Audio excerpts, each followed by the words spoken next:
अस्सलाम वालेकुम वरहमतुल्लाहि वबरकातुहू। अऊज़ु बिल्लाहि मिनश्शैतानिर्रजीम। बिस्मिल्लाहिर्रहमानिर्रहीम। रब्बि इश्रह ली सदरी वयस्सिर ली अमरी वहलुल उक़दतम मिन लिसानी यफ़क़हू क़ौली। रब्बि ज़िदनी इल्मा व अमला। आज मैं आपको सूरह नहल की फ़जीलत और उसकी अहमियत के बारे में बताऊंगी। ये कुरान की तरतीब में 16वें नंबर पर है। नहुल शहद की मक्खी को कहते हैं। गोया शहद की मक्खी के नाम पर अल्लाह ताला ने इस सूरत का नाम रखा, क्योंकि इसमें शहद की मक्खी का जिक्र किया गया है। शहद की मक्खी हकीकत में अल्लाह ताला की निशानियों में से एक निशानी है। अगर कोई आम मक्खी फलों का रस चूसती है और ग़िज़ा खाती है तो वो फुजला बनाती है, लेकिन शहद की मक्खी जब फलों और फूलों का रस चूसती है और ग़िज़ा खाती है तो वो शहद बनाती है।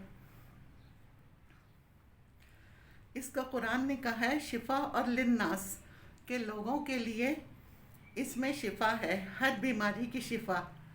अल्लाह ने हर बीमारी की शिफा शहद में रखी है। कुदरत का कमाल इस मक्खी से ज़ाहिर होता है। इसमें अल्लाह ने इशारा कर दिया कि अहले ईमान और अहले कुफ्र में ये फ़र्क होता है कि अहले ईमान भी खाते हैं और अहले कुफ्र भी खाते हैं। इसी तरह खाने पीने का फ़र्क मोमिन और काफिर में भी है। जैसे शहद की मक्खी और आम मक्खी में खाने को का फ़र्क है, क्योंकि मोमिन जब खाता है तो उसे जो तवानाई मिलती है तो वह तौहीद का नारा उससे बुलंद करता है और खुदा के सामने सिजदा रेज़ हो जाता है।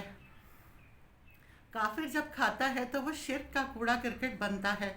ये इशारा कर दिया। ये मक्की सूरत है। ये हिजरत मदीना से पहले नाजिल हुई थी और इसमें अकायद की तफसीलात बयान की गई हैं।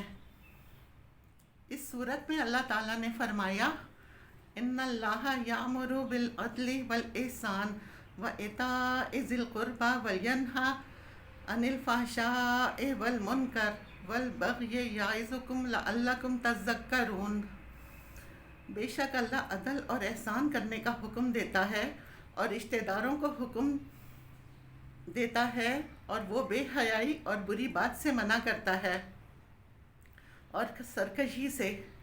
तुम्हें वो नसीहत करता है ताकि तुम नसीहत हासिल करो। इसकी खुसूसियत यह है कि इसमें अल्लाह ताला की अज़मत, कुदरत, हिकमत, वहदानियत पर दलाइल दिए गए हैं। इस सूरत में अल्लाह ताला की नेमतों का बयान बहुत कसरत से किया गया है। अगर इस सूरत को समझकर पढ़ा जाए तो अल्लाह ताला की अज़मत और मोहब्बत का दिल में इजाफ़ा हो जाता है।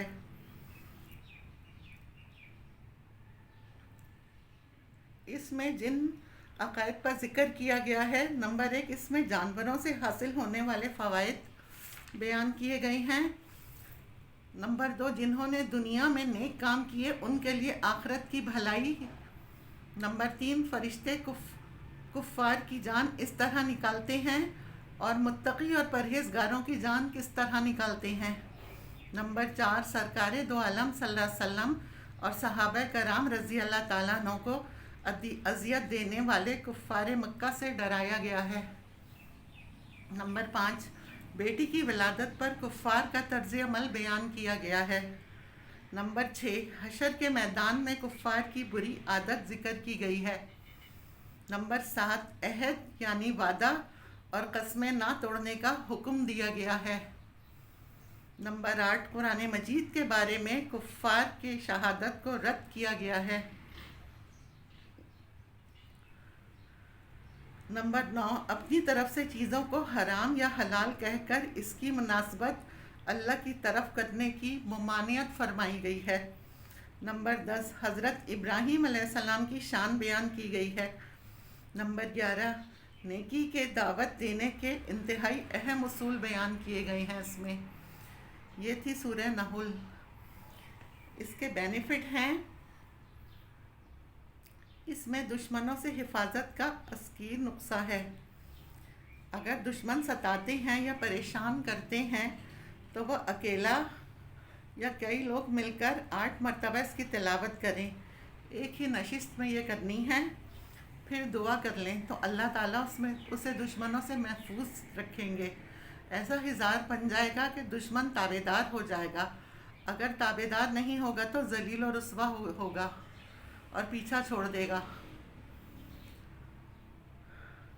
اگر کوئی چاہتا ہے کہ میری ذریت یعنی میری اولادوں کی اولادیں یعنی نسلیں محفوظ رہیں، اللہ تعالیٰ انہیں شیطان سے اور دشمنوں اور حاسدوں سے بچائے، تو ڈیلی اس کی تلاوت کرے تو دشمنوں سے حفاظت رہے گی۔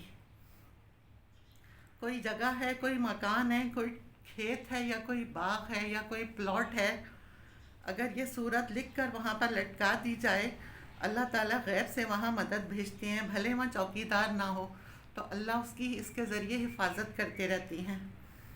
اللہ پاک ہمیں اور آپ کو ثابت قدم رکھے اور عمل کرنے والا بنائے، آمین۔ وآخر دعوانا ان الحمد للہ رب العالمین۔